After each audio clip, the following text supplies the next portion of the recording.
ఐదేళ్లు మద్యం మీద రాష్ట్ర ప్రభుత్వం అమ్మటం ద్వారా, అలాగే ఈ పిచ్చి పిచ్చి బ్రాండ్లు తేవటం ద్వారా మొత్తం మీద ఆంధ్ర రాష్ట్రం జరిగినటువంటి ఒక మద్యం కుంభకోణం పైన ఆల్రెడీ లావు శ్రీకృష్ణదేవరాయలు గారు పార్లమెంట్లో మాట్లాడటం జరిగింది.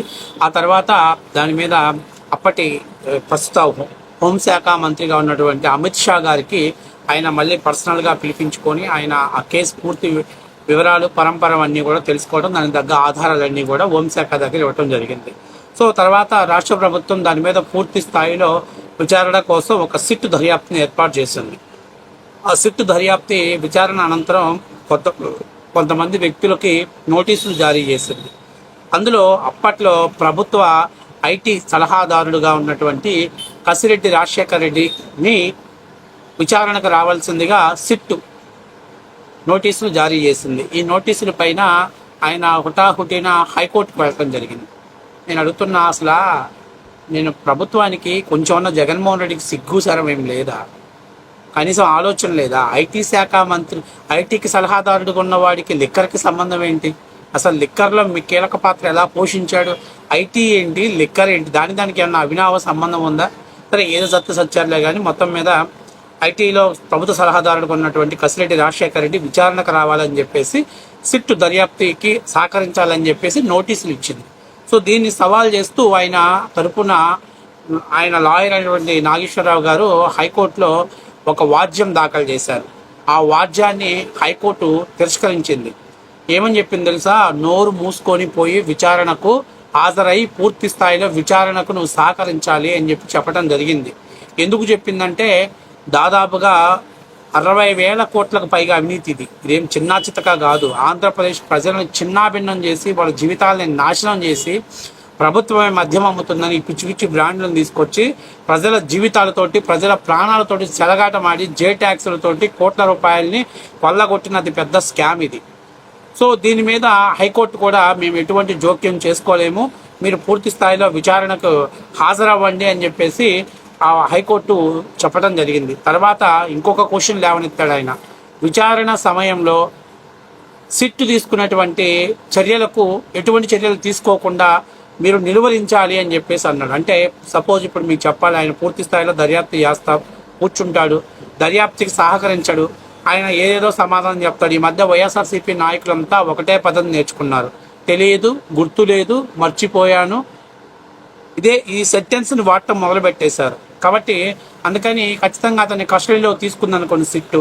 అందుకని అలా తీసుకోకుండా ఉండటం కోసం అని చెప్పేసి సిట్టు ఎటువంటి చర్యలు తీసుకోకుండా, ముందస్తు చర్యలు తీసుకోకుండా నిలువరించాలని చెప్పేసి హైకోర్టులో వాళ్ళు చెప్పడంతో జడ్జి గారు అన్నారంటే, నేరస్తుల్ని కాపాడమని మమ్మల్ని అడుగుతున్నావా ఇండైరెక్ట్గా అని చెప్పేసి ఆయన ప్రశ్నించాడు. ఎందుకంటే ఒక వ్యక్తి ఆ విచారణ ఎదుర్కొన్న తర్వాత ఫర్దర్ ఇన్వెస్టిగేషన్ అతను అరెస్ట్ చేస్తారన్నప్పుడు అతను ముందస్తు బెయిల్కి వెళ్తున్న తప్పులేదు. కానీ ఇక్కడ నోటీస్ జారీ చేసి విచారణ ఎదుర్కోకముందే నన్ను అరెస్ట్ చేస్తారేమో అన్నటువంటి భయంతో ఆయన హైకోర్టుని ఆశ్రయించి అసలు సిట్టు విచారణకే రావద్దు, అంటే విచారణ లేకుండా చేయాలి, అది తప్పుడు విచారణ అని మీరు నిర్ధారించాలని హైకోర్టుని అడగటం అంటే నేరస్తుని కాపాడమని చెప్పి హైకోర్టులో వాద్యం వేసుకున్నట్టు ఉంటుంది. సో దాని మీద హైకోర్టు క్లియర్గా చెప్పింది. దాన్ని ఎక్కడా కూడా ఆ విషయాన్ని మేము పొందపరచలేదు, మేము పిటిషన్లో దాఖలు చేసలేదు. కాబట్టి మేము ఎట్టి పరిస్థితుల్లో మేము సిట్టుని ఎటువంటి చర్యలు తీసుకోవద్దని చెప్పి మేము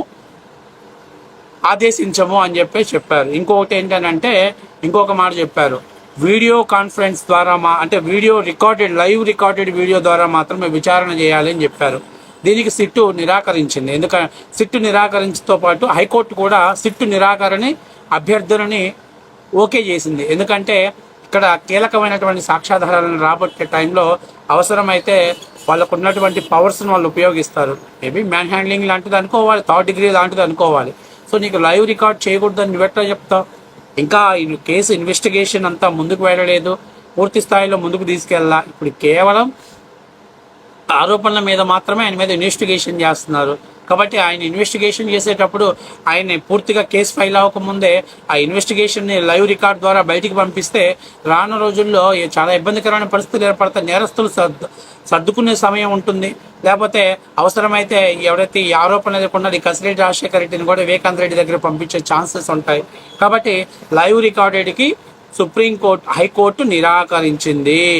కాబట్టి సిట్టుల విషయంలో మేము ఎటువంటి జోక్యం చేసుకోలేము, వాళ్లకు మీరు పూర్తి స్థాయిలో సహకరించాలి, అంతేగాని మేము సహకరించము, మేము మా ఏదైతే విచారణలో మీరు జోక్యం చేసుకోవాలి, ఇలాంటి చిన్నపిల్లల మాటలు మాట్లాడితే ఒప్పుకోమని కూడా కోర్టు తీవ్ర స్వరంతో, ధిక్కార స్వరంతో జడ్జి గారు ఏదైతే కసిరెడ్డి రాజశేఖర రెడ్డి వాద్యం పైన ఆయన వ్యాఖ్యలు చేశారు. ఇంకా ముఖ్యమైన విషయం ఏంటంటే ఆయన జడ్జి గారు అన్నారంట, ప్రజల ప్రాణాలతోటి చెలగాటమాడి ప్రజల ప్రాణాలని సొమ్ముగా పెట్టుకునేటువంటి వాటిల్లో ఆరోపణలు ఎదుర్కొంటే వాళ్ళని సహకరించడం అంటే వీళ్ళు రానున్న రోజుల్లో నీచంగా దిగజారిపోయి తల్లి పాల పౌడర్ను కూడా కల్తీ చేయడానికి దిగజారిపోతారు. కాబట్టి ఇలాంటి వాళ్ళని ఆదిలోనే తుంచివేయాల్సిన బాధ్యత మన పైన ఉంది. కాబట్టి సో దీని మీద మేము ఎటువంటి స్థాయిలో మేము సహకరించము. మీకు ఏదైనా భవిష్యత్తులో మీకు సిట్ ద్వారా ఇబ్బందికరమైన పరిస్థితులు ఏర్పడినప్పుడు మీరు కోర్టుని ఆశ్రయించవచ్చు, అప్పుడు మేము మాట్లాడతాం, అంటే కేసు మూమెంట్ని బట్టి మేము మూవ్ అవుతామని చెప్పేసి చెప్పటంతో ఇంకొక మాట చెప్పాడు, లాయర్లను కూడా అనుమతించాలి అని చెప్పి అడిగినప్పుడు జడ్జి గారు కొంచెం సీరియస్ అయ్యారంట.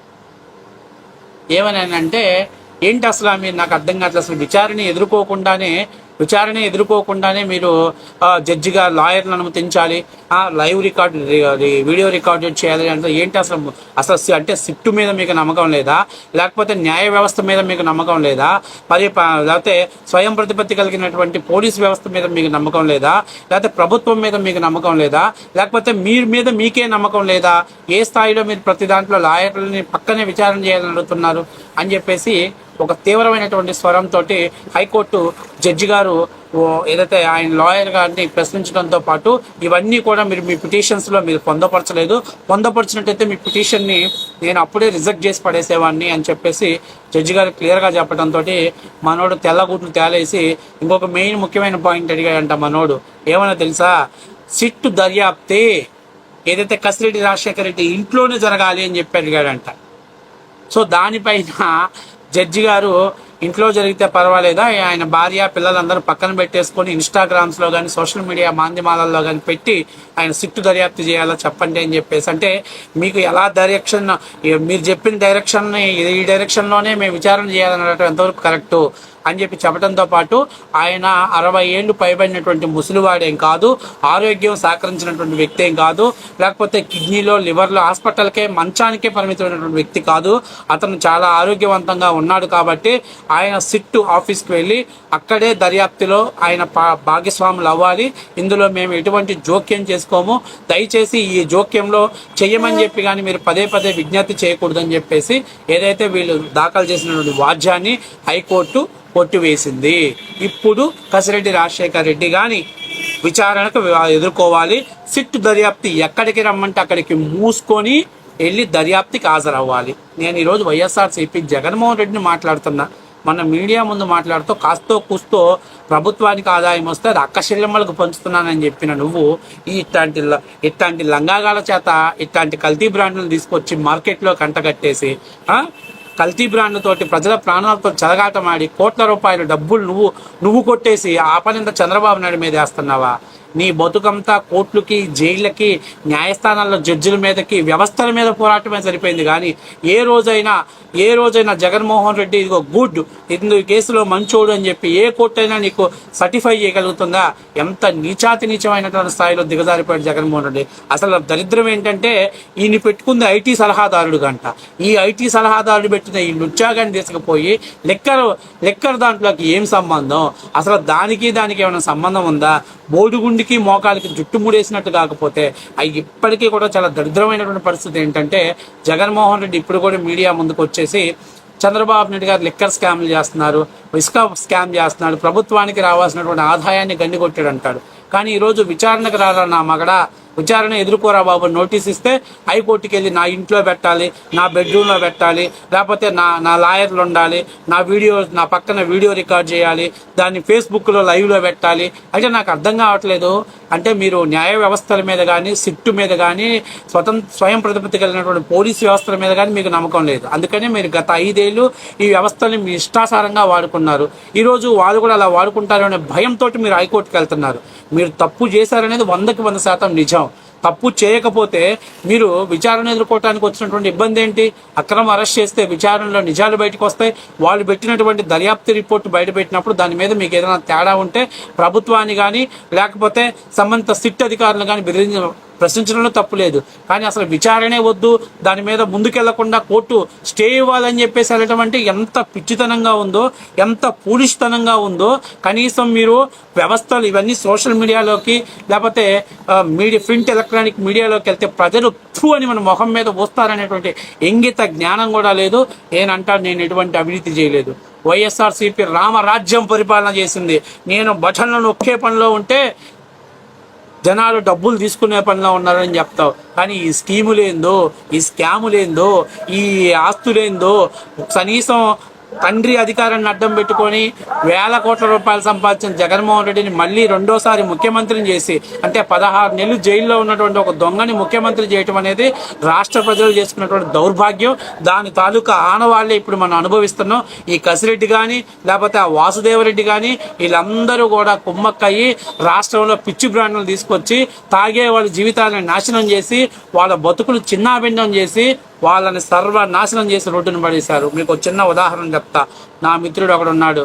నేను 2019లో ఏంద్రా ఓవర్గా తాగుతున్నాం అంటే, మామా నా కిడ్నీలు ఇత్తడి కిడ్నీలు మామా, వీటిని ఎవరు టచ్ చేయకూడలేదు అన్నాడు.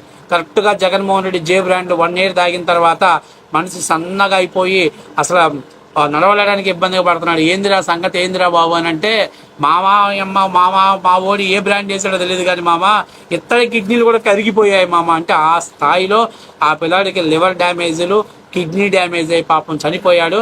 అతను 100కి 100% ఈ మందు జగన్మోహన్ రెడ్డి జే బ్రాండ్లు తాగటం వల్ల ఎంతమంది కుటుంబాలను పొట్టను పెట్టుకున్నాడు జగన్మోహన్ రెడ్డి. ఈయన ప్రజల బంధువు అంట. ఈయన ప్రజా బంధువు కాదు, ప్రజల రాబంధువు. శవాలను కూడా పీక్క తిని వాటి మీద ఎముకలను కూడా పౌడర్ చేసి ఇతర రాష్ట్రాలకు అమ్మి సొమ్ము చేసుకున్నటువంటి వ్యక్తులు వీళ్ళు. ఇలాంటి వాళ్ళని మీడియా ద్వారా మళ్ళీ మీరు ఒకసారి గుర్తు చేసుకోండి. మళ్ళీ మీడియా ముందుకు వస్తాడు, అక్క చెల్లెమ్మలు అంటాడు. అక్క చెల్లెమ్మల తాలిబొట్లు దించినటువంటి వ్యక్తి, సొంత చెల్లెల్ని మెడబెట్టి బయటికి గెంటినటువంటి వ్యక్తి జగన్మోహన్ రెడ్డి.